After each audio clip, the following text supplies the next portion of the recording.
What's going on, everybody? It's your boy Deluxe, and today we have another set on the podcast. Today we have a special guest with us, but first I'm going to always intro my friend, Shadow, Haddow, motherfucking beast. What up, Shadow? Hello. Hello. All right. Also today, we might have Sidearms join us, but I don't think so. But we do have another guest. This is Jack from Nerdout, and I'll let you kind of say hello, Jack. What's up, Jack? Yeah, what's up, bro? If you don't know Jack is the guy that made a couple of songs that we were kind of featured in at one point. I think Joel had a small part in a song. I was like the main focus of the song. I didn't have like any parts in the song. They just talked about how bad I was in CSGO. And it's the Your Silver, all that stuff. So if you've heard any of that stuff, I'll link all that stuff down below. But Jack is also one of the head guys on these new Fortnite tournaments. You've probably seen them all over the place. There's some big tournaments, but Jack has the biggest one in the whole world, and that is the Nerdout Fortnite tournament, and we'll be talking a little bit about that as well as we go on through the podcast. If you're really not familiar with that, he's all behind the scenes. He set up the whole thing, and so he might talk a little bit about that if you guys kind of want to hear some of that stuff. But first topic for today, I asked you guys on Twitter what you wanted us to talk about, and you basically said, this is from Amanda. Amanda's a longtime sub from me on Twitch, and that's where kind of the topic leads us, is maybe talk about the current state of YouTube and Twitch and how it affects your content decisions, if at all, and how you guys roll with the punches to keep coming at us for viewers. But basically, what I want to say with that, I'll start off, and sorry guys, I'm kind of got something stuck in my throat, but YouTube and Twitch is a funny game for me. I have went back. I think I started Twitch in 2014. That is when I started it. And when I first logged on to Twitch, it was Justin.tv, and I just did it to talk in a couple of my friends' chats and be a mod for them. And I thought it was weird. And I was like, I could never see myself doing this. I remember having my laptop. I was sitting at like my dinner room table, and I had Justin.tv open, and I was watching some of my friends. I think I was watching like Gold Glove. I was watching Dunkus and Bendro, some of the guys that I was playing games with at the time. And I just thought it was the weirdest thing that they were live streaming themselves playing video games, which I couldn't really wrap my head around at the time because YouTube was just now getting on, and we were starting to get partnerships through YouTube. And the partnerships used through YouTube that any of us gamers came through, it was all through Machinima.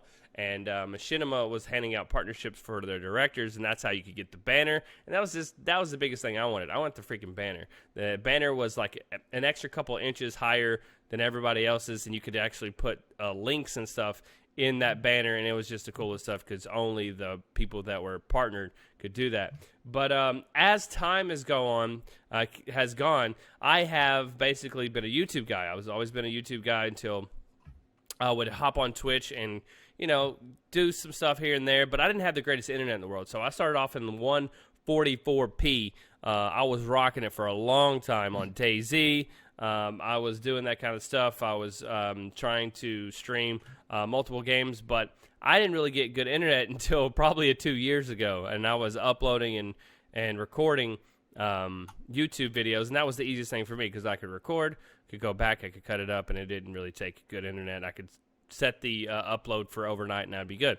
But I kind of took a 2-year break on Twitch, and I love the state that Twitch is at right now. I was not necessarily down on Twitch. I had went back and forth and what streaming services I wanted to go with. MLG came out with a streaming service, and a couple of our guys went over there and streamed for that. And then YouTube really picked their brand up, and I streamed there for a little bit, but nothing too crazy. And then I kind of fell back in love with streaming on Twitch, and that's kind of where I've been ever since. And I just now picked it up about, half a month ago, and I've been streaming once, 2, 3 times a day sometimes. And I know Shadow has been on there a bunch as well. It just seems to be therapeutic for me. When I get on there and I stream, I can pick any game I want to. I can talk to chat, and I can reconnect with all the people that in 2014 came and subbed to my channel there on Twitch. And I don't know, it's really cool because you kind of build a relationship with those type of people. But YouTube has always been my home, but I really like where Twitch is today, all the added incentives. And the biggest thing that I have seen Twitch do that has helped all creators out is the Twitch Prime subs. And I know subs are a part of revenue. It's also a part of people feel like they're a part of your community. So once they sub, they can get your emotes, and they keep coming back to your stream. So that helps the numbers. That helps revenue. That helps build camaraderie. That was the biggest thing for me, was when they added Twitch Prime. That was huge for all creators. And now you see people like Ninja, where they have 20,000 plus subs on Twitch, when before the record was like maybe, I don't know, close to 7,000 or 8,000. I think Tim had 8,000 2 summers ago, and everybody was flipping out. Is that somewhere? Yeah, Ninja actually holds like over 100,000 subs at all times now. Oh, is it 100,000 now? I can't even keep up. Like, I remember when he hit 20,000 not too long ago, when he was taking off and everybody was flipping out. And I don't 100,000 now. So you got to think about it. And a lot of people don't know, but Twitch, the way it works, it does have upgrade. So a lot of people, it's a 50-50 split, but for some creators, they can make more than that 50-50 split. Now, I don't know the exact ones. I know mine was a little bit higher than that. I'm not going to get to details because of contracts, but so if you think he's making 100,000 times 250 on upwards, I mean, that's a lot of money per month that he's making. And then that's not counting the bits that he gets, the donations and cash that he gets. And so there's a lot of things. And then he might do a stream that is sponsored, and people are going to pay him out the butt just to play a game because that many people are going to come watch him. I think he had like 200,000 people watching him today or something crazy. But anyways, watching Fortnite. So I don't know. But that's kind of where Twitch is now, and it's kind of taken off, and everybody recognizes Twitch as the main hub for streaming. I think YouTube is really trying to push that. They really pushed it at the beginning. If you were a streamer and a YouTuber, and you were on the YouTube platform, they would push your YouTube videos too. That would kind of come along with it. It would help the algorithm. And they kind of scaled that back since then, but they have their own form of subbing, which is sponsors, and they also have emotes and all that other stuff. So they're trying to catch up as well, and it's very easy. That's one thing that I really liked about YouTube streaming, is where I was on YouTube, I could go live. I could add a thumbnail to it before I went live. As I went live, people were rolling in. The views were coming. I could stop the stream, and then about 30 minutes later, it would upload its own self to my channel, and it would be a video. So not only was I getting the live sponsors and the donations, but also it was showing my subscribers that video, and they were getting on there, and I was getting revenue from the views that I was gaining as well. So it was a win-win situation. So it was not only was it a stream, but it was also a video. So that was a kind of a nice deal to do if you're on YouTube. So I think they're both headed in the right direction. I would give Twitch a big step and advantage where they're at now. More people have problems with the way YouTube is now and the algorithms. And I'll let Jack talk next about how his relationship with YouTube has kind of skyrocketed to where he is today, but also where he is with Twitch and all that. Go ahead, Jack. I mean, YouTube is a funny platform. Even as so we make content that can't really be made on Twitch. You know, video game music is pretty hard to cross over onto Twitch with. But we, through Spotify and iTunes and all the streaming services, we make a much better living off of them than we do YouTube. YouTube is YouTube.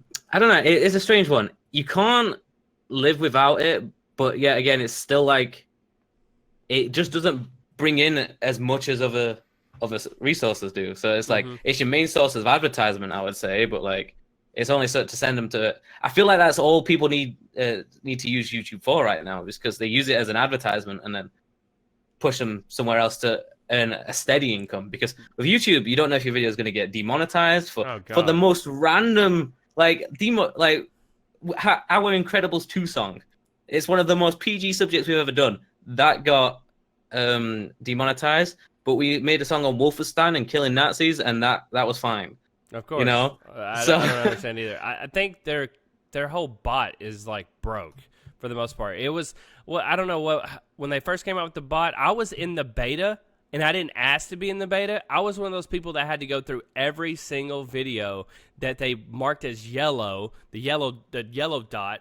Everybody else didn't know what they had. I would rather be. I don't know what they had until what I got. I just got rolled out into the beta program, and we were in the beta as well. I was just guessing on what the hell I could upload, on what the hell I could actually like put in a thumbnail. Was it keywords? I was reaching out to every creator I could think of, and we were trying to brainstorm on what the hell's going on. You see a lot of the revenue get cut, and I think you're right, Jack. I think the advertising is a huge thing now. But did you see what they're doing now? They're starting to strike people that have trailers to their Twitch or their Facebook or whatever, because they don't want people going off of their site to another site. Yeah, they were very specific in that the video can lead to another site, but if the sole purpose of that video is to drive your people off of YouTube and onto another site like Twitch, so it's got no content other than like the link to the stream and some music there or something like that, then that's strike worthy. Apparently, that's got to be a new change because that's never happened before. Yeah, it is. Did you see the viral tweet recently where they've randomly been auto-generating thumbnails for people? Yeah, I did see that. I saw a couple people that were content creators talking about that, and they were like, "Give me back my thumbnail." Like, what are you doing? I know, especially when I did gaming videos, I'd spend almost as much time on the thumbnail as I would editing the videos.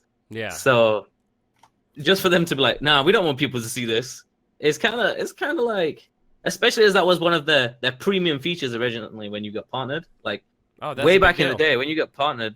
You had to be partnered to add a thumbnail. Yeah, I remember. now they're just like, oh yeah, we don't want you to have thumbnails.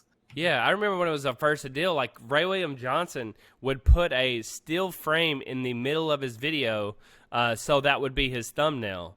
Like he would have it flash up there, because it was only YouTube would take only the halfway through of your video to be your thumbnail. And then when you got to put your own thumbnail, that was like mega huge. Like that's when I started using Photoshop, and I used to think Speedy was the smartest guy I ever knew in the world because he could use Photoshop, and he had a couple of decent thumbnails.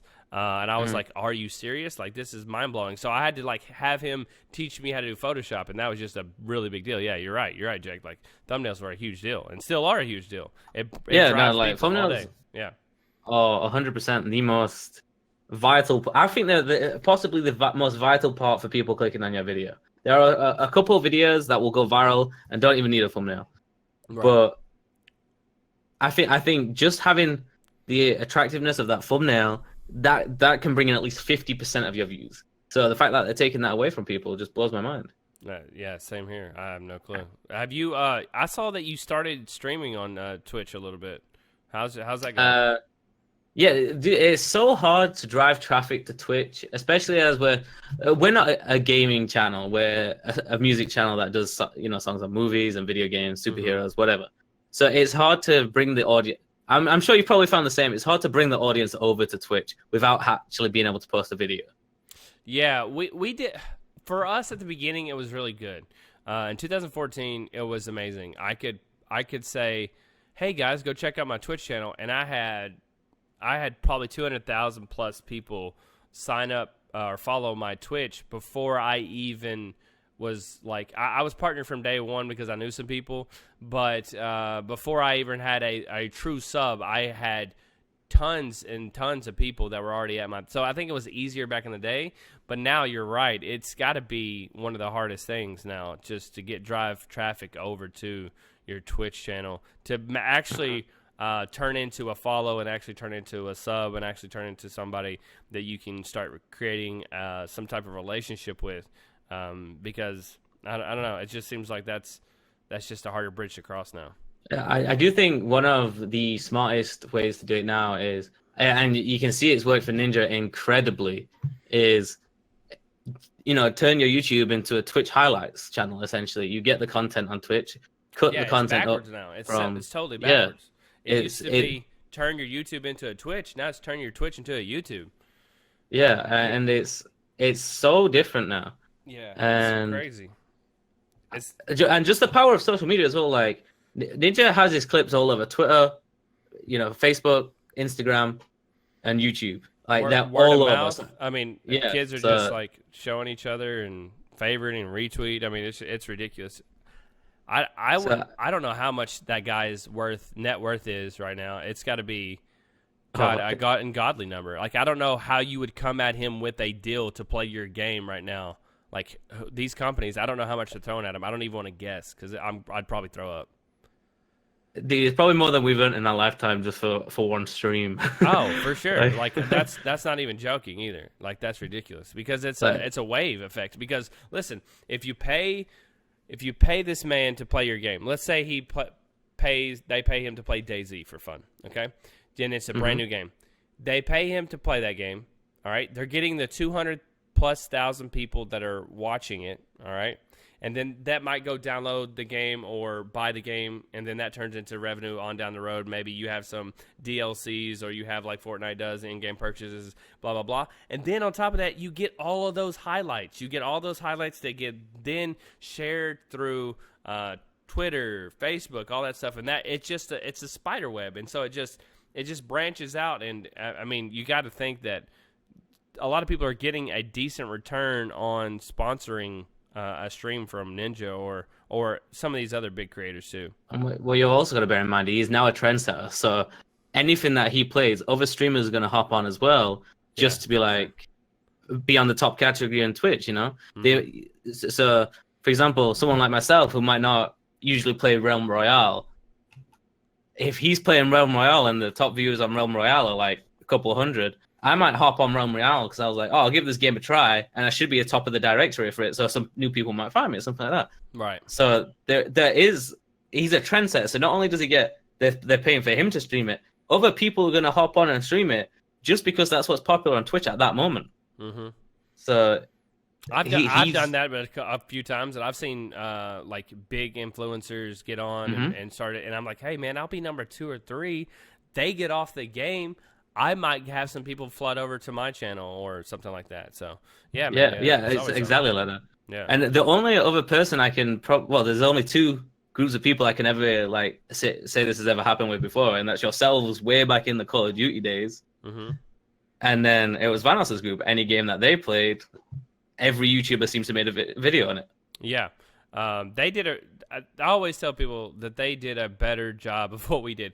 I think when we first got on the scene, we didn't know what we were doing. We were just a group of friends that jumped in, started playing games, started uploading games, and we were basically a highlight channel for Speedy.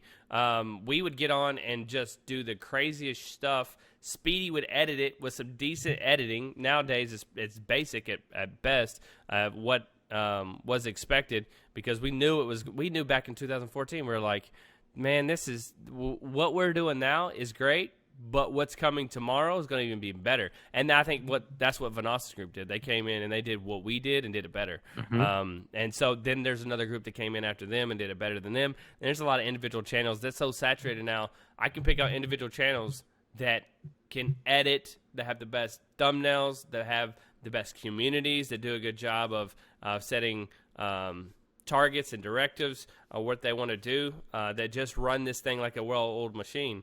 So I don't know, man. It's pretty crazy right now as where it's at right now. But yeah, I agree. Like, we were trendsetters, but we didn't know what to do with it. I think if we had it now, we would know a little bit more and we'd be more educated. There is a saying I tend to live by: you have to be the first at what you do or the best at what you do. And I think you guys are definitely the first.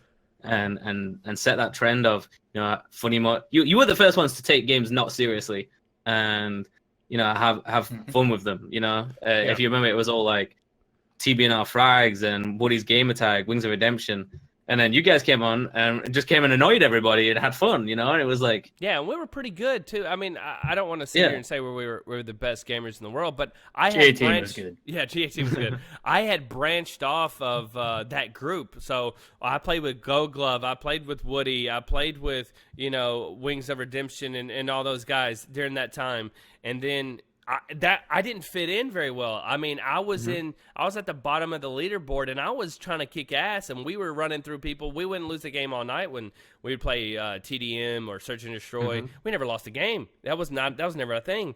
And then I was like, man, I don't like this grind. This grind is not always me, and so I started making characters up and just doing stupid stuff, and that's how I got introduced to Speedy. I had a friend go, hey, this guy also does the kind of stuff that you do. He's a pretty decent player.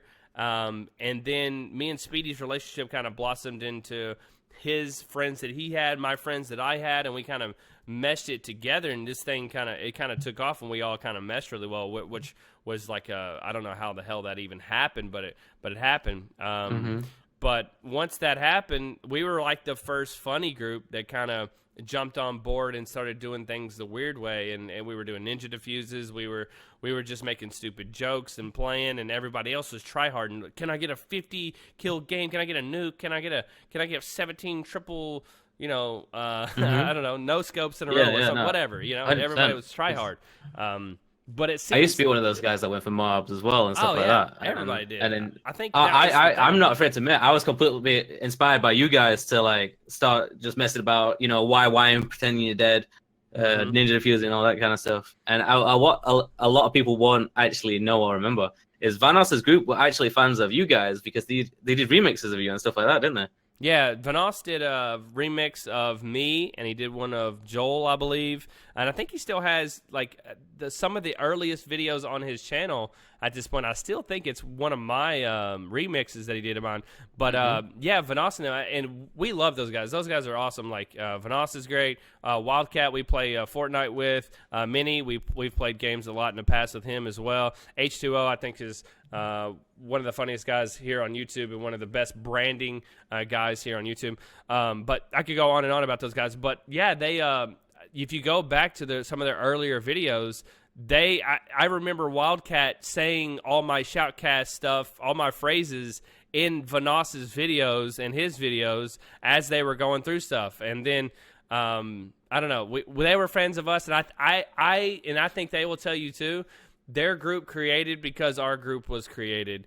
And then it kind of snowballed. And I think, again, I'll say this 100 times, I think they did it better than we did, and they just took off from there. Because it used to be like a fake Vanos versus Speedy thing. They were both great editors. They were both funny. And I think and I'll tell this to Speedy's face, I think Vanos just did a better job of grinding it out every single day, putting out the best content he could. And I think and I think we even talked about this yesterday, one thing that Vanos had more than anybody else on YouTube at that point, he had passion, and the second thing was he was really good at music. He would put music inside of his videos that no one else could do. His editing was 110%. He took tips from Speedy. He took tips from other groups of people that were making videos at the time and just did it better. So, I mean, that's a great tip for YouTubers altogether, and I like the way that you said it. You either got to be the first or the best, and we were the first, and he trumped it, and he was number 2, but he was also the best. So, big shout out to those guys, and those guys are still killing it, which is what I'm proud of. That group definitely, they are all very talented individuals, and I think they learned a lot of what I think they did. The best way I can describe it is look at Skype and Discord. They saw you as Skype, and it was like, what can we do that's like that but better? And then they came out and just.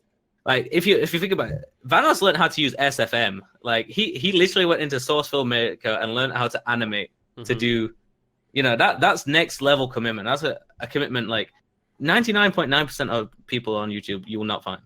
So I know. I think it's just it's great, and he's doing a good job with music now too, and doing a lot of other projects and things like that. But yeah, I agree. Like that's kind of where it was. I think that Twitch and YouTube has turned more from the funny moments, because we went through that whole trolling funny moments era, and now we're in an era now where the best players are getting the more attention now.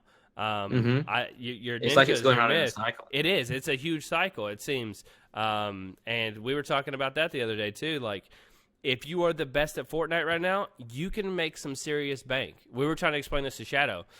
We said, hey, man, like, if you're the best, you can win your tournament and win $20,000. When else can you get $20,000 just like that one day's of work? That's ridiculous. That's stupid money.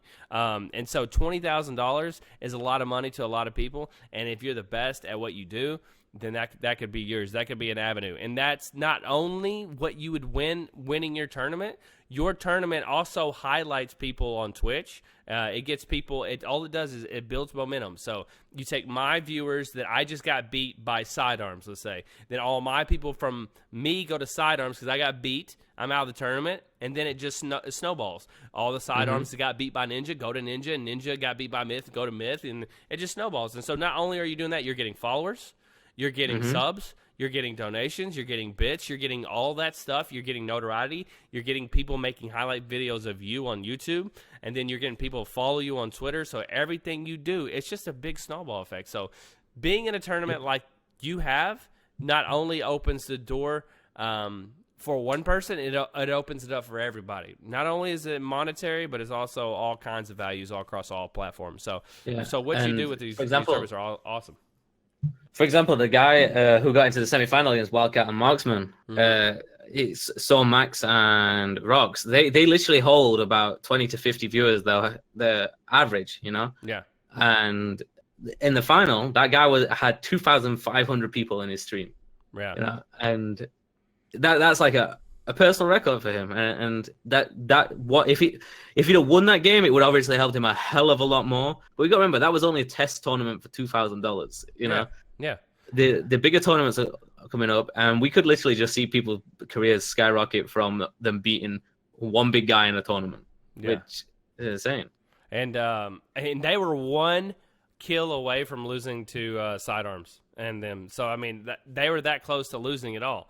And in just a little bit of time. So I think they were in the third round, and Sidearms, they went against Sidearms and Kenny, and Sidearms and Kenny won by 3. They knocked us out in the losers final as well. He ran into two or three like no skinners that were just hiding in bushes, no joke, and he just got very lucky. So I mean, it's RNG, a lot of it, but you know, it is what it is, and I call it fate, man. I think it's all fate, but that's me. What do you think, Shadow? What do you think about the whole YouTube and Twitch dynamic right now? Like, how is it playing out for you, and how do you see it? Well, I mean, the easy answer, you know me, I don't put much thought into it at all. I just do my thing. Right. And whatever happens, happens. But I prefer Twitch, obviously. YouTube, I mean, as far as what I do, I don't really upload anything. It's just Town of Salem, but that's it. It's easy. It's what people want to see. It's whatever.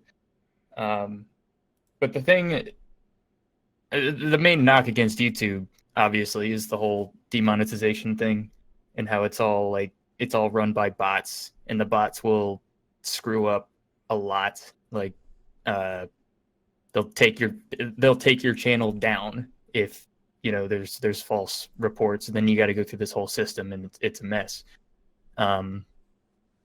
But I think the thing that I like the most about Twitch is YouTube is kind of beholden to the advertisers. Like, the advertisers come to YouTube, be like, hey, you know, put our ads on, you know, videos and we'll pay you money. And YouTube's like, okay, and then like we get a cut of that, right? Pretty much just how it works. If those advertisers don't like content, then they're like, no, don't put our ads on this video, and then YouTube's got to be like, okay, and then you know there's that middleman. With Twitch, there really isn't that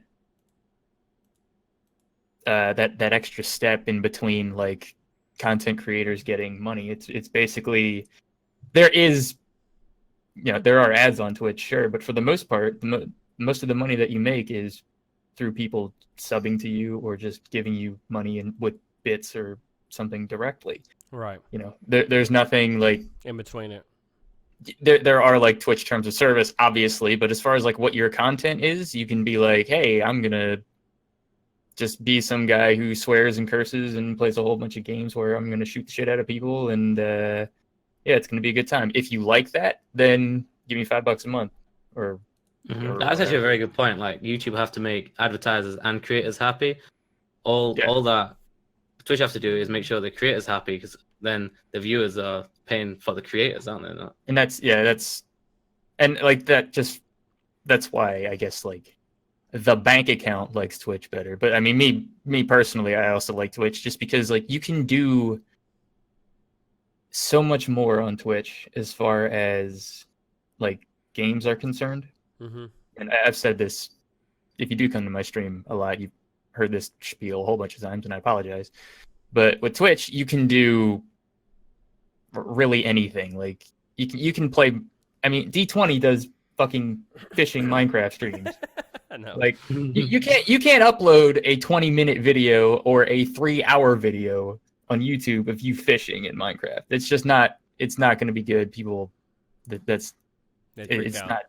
Yeah, that's not good stuff. But Twitch, you can do that kind of stuff. And YouTube, I would say YouTube is a little bit. Well, I mean, in my experience, YouTube is a little bit easier to manage just because you can kind of just dedicate a few hours one day to get like the next few days worth of content just out of the way, and then you can just kind of chill and do all that. Twitch, like, you know, you have to be there for every minute of it. Right. But yeah, like there's more opportunity to do stuff on Twitch. There's very few moments where you're like, oh, this game's coming out. I want to play it, but I don't know if I can because I don't really know if I can make good YouTube content out of it. With Twitch, it's not a thing. Like, there's very little that you can do that won't be good on Twitch because it's mostly just about interaction. It's mostly about talking to the people in your chat and just. I compare it to, you know, you just inviting how we used to do when we were kids. You know, just invite your friends over and we'll just play games together. And like somebody's got the controller, you watch them play games, and it's a good time. Granted, there's no giving of the controller on Twitch. That would kind of be cool, Shadow. That's like another dimension. Like, how cool would that if you could switch that over to? I know this is the middle of your spiel, but that would be cool if you could play a game, let's say Mario, and then you could hit a button and give it to someone else, and they could play one, and then the next player. That would keep people engaged. That'd be kind of cool. But anyway, that would be really carry on, really sweet. But yeah, I mean that's I don't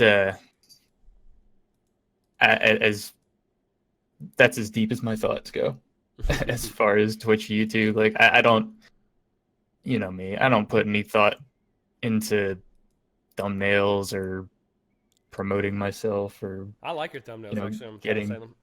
well, I mean that's it's because it's easy. It is easy, but everything else, I can't be fucked. And like I would like to see I can understand how like the whole thumbnail argument is just like, oh, you know, you need really good thumbnails and it'll drive people to your channel and what they like. Thumbnails are really, really important. I don't think it's as important as people like to say, and that I don't really have any stats to back that up. So maybe it's not something that I should say, but I also don't really think that I haven't seen any statistics that suggest the other thing either. Because you make shitty thumbnails. No, I don't. If I click on a video, and I guess it's. Oh, okay. You know what? I take back what I said because my personal experience, what gets me to click the video is the title.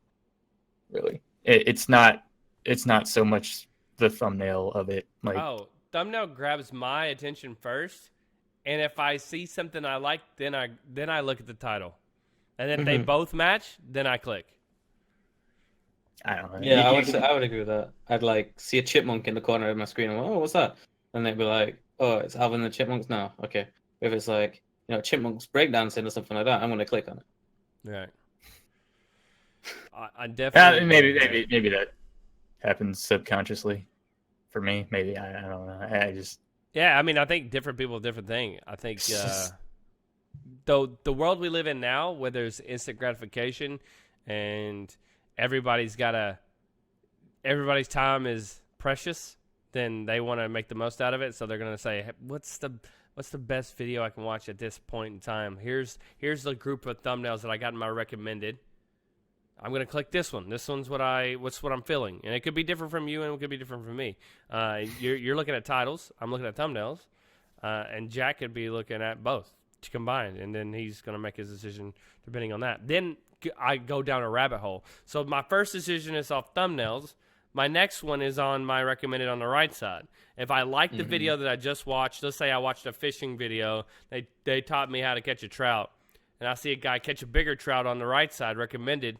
And my first one was world record trout in New Jersey. And the next one says world record trout of all time. Well, I'm kicking all time next. Well, I just saw the one in New Jersey, now I'm going to click the one next. And that's just a bad example, but that's kind of where I'm at with that. And just, I don't know. It's a rabbit hole that I get in, and it just goes on. But YouTube has control over that. Mine is dank meme videos. Dank memes? I just get lost in dank meme videos. You're going to have to link me some later, because we watch those from time to time as a group. So you have to link me some of those. But yeah, that's just kind of where I'm at, man, with thumbnails and Twitter and Twitch and all that other good fun jazz. Everybody good with that one? Yeah, I've said all I've got to say. I've said all I've got to say that without going too bad mouthing about a company. You know, yeah, and we have to walk a fine line sometimes because we are on a platform of YouTube on a daily basis. We're on the platform of Twitch on a daily basis. We are here.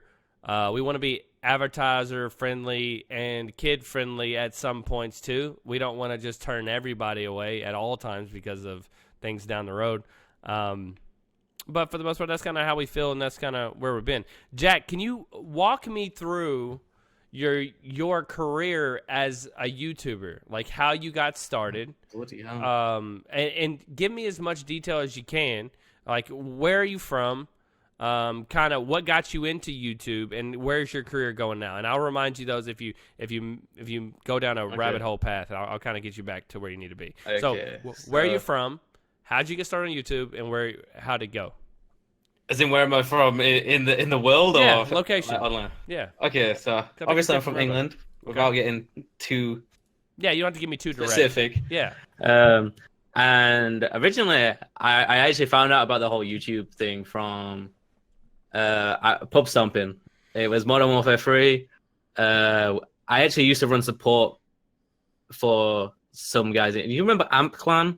And Carnage Clan. Carnage, yes, not Amp. Yeah, Amp was almost. I think Amp broke like every world record there was to break, and they'd like bend the rules to be like, oh, but this is a new world record kind of thing. Oh yeah. And I just ran into some of those guys organically, you know, and I played as a supportive player anyway. I used to go around with the helicopter tagging people and calling them out.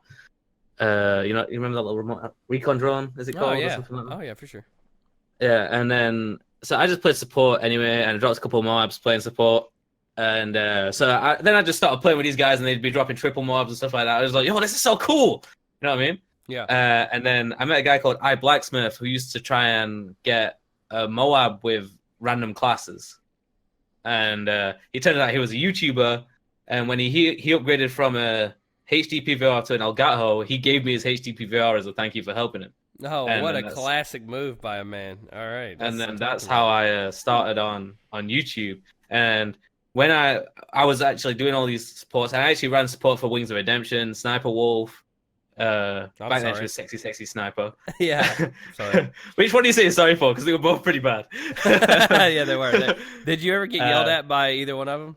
I just got to know that because I remember the reason I stopped going running support for Wings because he yelled at me like absolute crazy.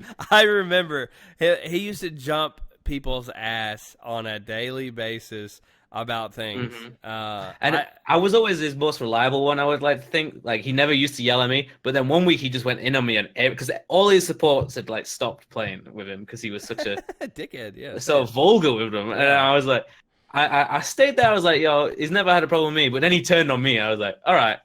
Okay, you got stuck by a sticky nade. That's not my fault. Nothing I could have done there. Why are you shouting at me? And then I just never went back. Never played with him again. Yeah. And there's a few guys called like Makimoir and stuff like that who broke. I remember being in the squad that broke the record for the most mobs in one game. as a team. That's cool. And I dropped like a triple support Moab and stuff like that. And it was that's like probably like when I was like, all right, I'm bored of doing this now. Right. We can't do much better than that. And I actually was watching YouTube videos and I saw your gun game trolling videos. And that's when I started doing funny moments. And I edited a funny moments video, a trolling video in Movie Maker. I think it's still on the 8th Hawk channel. The classic. And I was like, just YYing and watching people go around me, trying to figure out why they couldn't get care packages, stuff like that. And that's essentially how I started it. And then obviously my editing got better. I started like doing 1v1 trolling. I honestly, some of the editing on my gun game trolling is like, I'm really proud of, but it's still like, I've outgrown the whole making kids scream and be annoyed on video games because it has a shelf life. I feel like It does. It becomes boring to do. You're like, oh, how can I twist this to make it actual content and stuff like this? Yeah, I can't even imagine those type of videos and what titles and thumbnails they would have now for those types because it would be ridiculous. Well, they actually have them on Fortnite right now. I was looking over some channels and they were essentially just recycling everything we did in trolling on Call of Duty and titling it on Fortnite, like 9-year-old kid screams because I trapped him and took his chug jug or something like that. Oh yeah, I've seen them too. They're doing really well, by the way. Those channels. Yeah, they are doing crazy well. Like one of them. So I used to submit to BCC trolling a lot, and I uploaded on there a lot. And I'm sorry. One of the guys was like completely copied every single like kind of trolling video I did and tried to make it himself. And I looked at his channel the other day. He just passed 1 million subscribers. Oh, from yeah, I know. Doing all the people that used to be people that leave comments in our videos back in the day in 2014. Now they all have like 1 million. It's ridiculous. Like and they're literally just recycling ideas we had. Because I used to do phone call trolling as well, where I'd like get a phone call from my doctor and they'd tell me I got genital warts or something like that. No, like who used to set that up for you? One of my friends called Vixen just called me on my phone and was like, I put her on speakerphone. Nice. And I'd pretend I got genital warts or something like that. Pretend, yeah. yeah, pretend. Anyway, it was like, and I actually saw one of them. And it was literally, they took lines from my videos, like, when I said I was calling the police on someone who was cheating on Call of Duty, and it turned out I just called Vixen up and was like, I want to report this guy, and he says, all right, this breaks this law, blah blah blah, and he'd stole the exact laws and everything that she quoted and used in his video. I was like, hey, it's a smart idea. It's a smart idea. It's a smart. Because the generation that's watching these videos now weren't around when we were doing the Call of Duty videos. They weren't even born. So it's like that's sad. It's like, man, imagine if we were doing it now, kind of thing. But also, yeah, again, I can't complain because we are doing pretty well in a different area of YouTube. But I don't know. And then when the 8th Hawk kind of just got stale. I feel like there was that good year on YouTube where no one knew what to upload anywhere. Yeah, like I remember. Nobody knew what to upload. Yeah, and it was like you were either stuck doing Minecraft, Gmod, or keep going back to Black Ops 2 because every Call of Duty sucked. Right. When the COD sucked and no one knew what to do. Yeah. Yeah, and that's kind of everyone was kind of stuck there, and that's when I started Nerdout, and I was like, if you remember, I made I Hate Ghosts. I was that annoyed with Call of Duty. I made a parody of Frozen's Let It Go called I Hate Ghosts. That's sad. Don't ever say that in public ever again. By the way, don't say that. I mean, Call of Duty didn't talk to me for 3 years. I learned the hard way. So. Dude, they hold grudges so bad. They're the worst company in the world when it comes to that. They hold grudges so bad. You know, they're not gonna talk to you for 4 years now. I don't care. They used to invite me to all their events, and then I kept telling them no, and I'm not going to your events, and then they just quit talking to me. So it's cool. I'm down. I'm okay. I'm all right. But like, so we did that, and then I was like, oh, this could cause copyright problems because it was always a parody, and I was like, I don't want to risk it on this channel. I'll just make a new channel. And I brought Nem on board, because he only had like 300 subs, but I heard him rap. I was like, yo, this guy's insane, especially for a nerd. you know. And then it turns out like he's opened for like 50 Cent and Dr. Dre and stuff like that, and he was, Oh wow. you know, somewhat professional, but then he gave it all up for a family, Okay. and decided to, you know, just live off what he knows, kind of thing. And he started YouTube at 4, and I hit him up, and we made a couple parodies. And then I don't know if you remember, we lost the channel. I didn't know that. Yeah, the original Nerdout got hacked and taken down. I won't mention names, but it was a certain psychopath on the internet that now doesn't exist on the internet.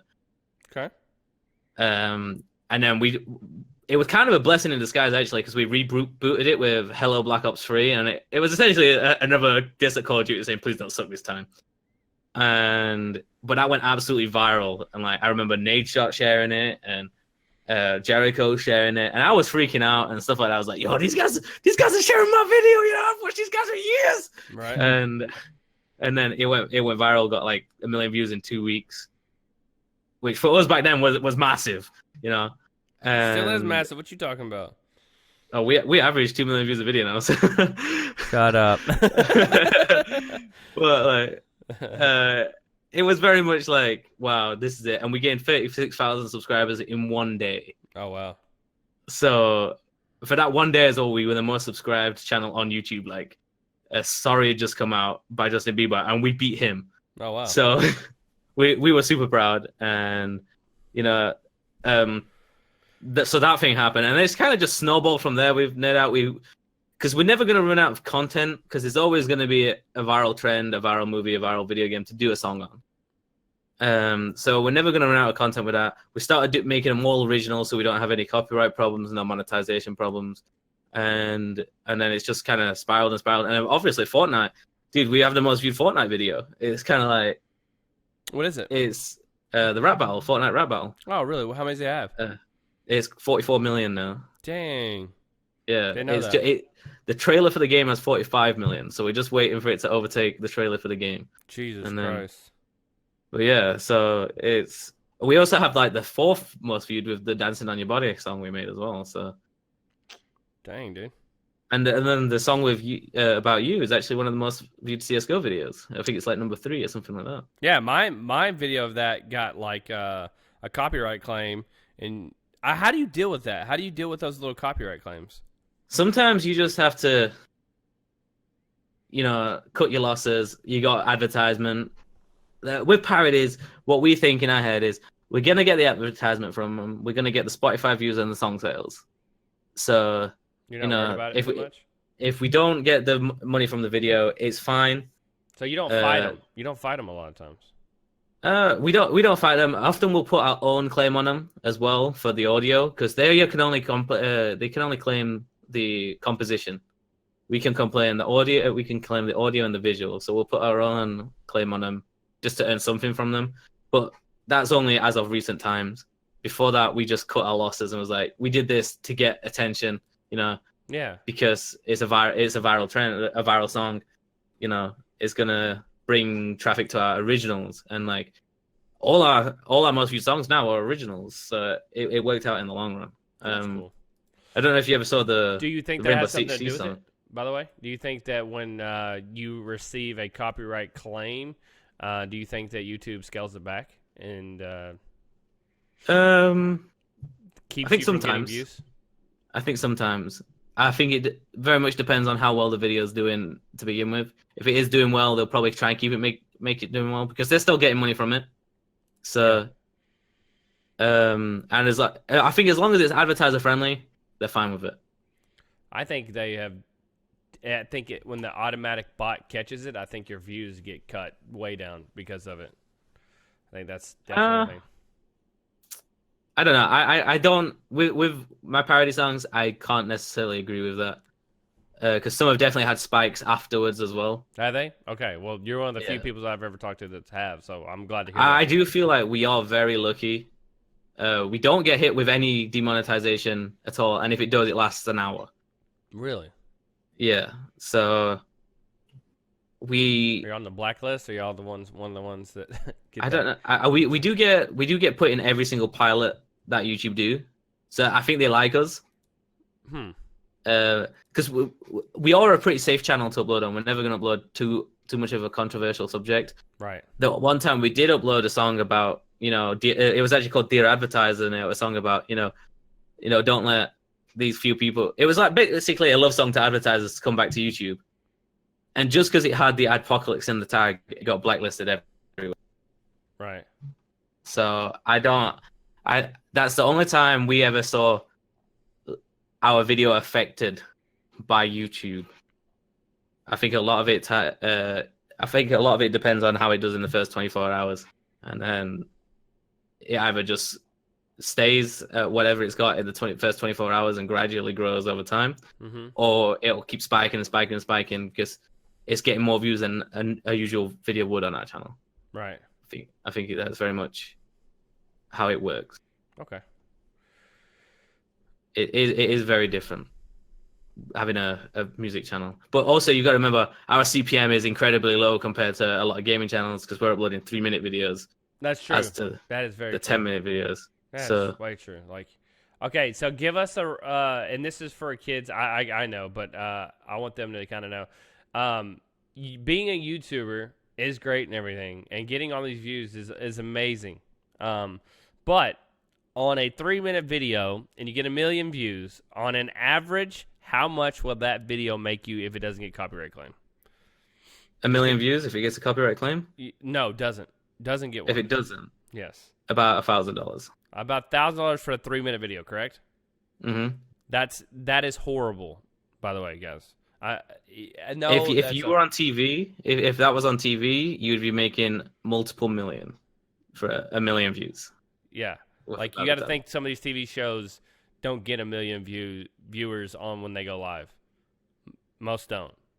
Mm-hmm. So the World Cup matches have only been averaging 5.8 million views, and that's one of the most viewed things on TV. Oh, for sure, so, by people around the world. Yeah, it's really horrible how that kind of translates.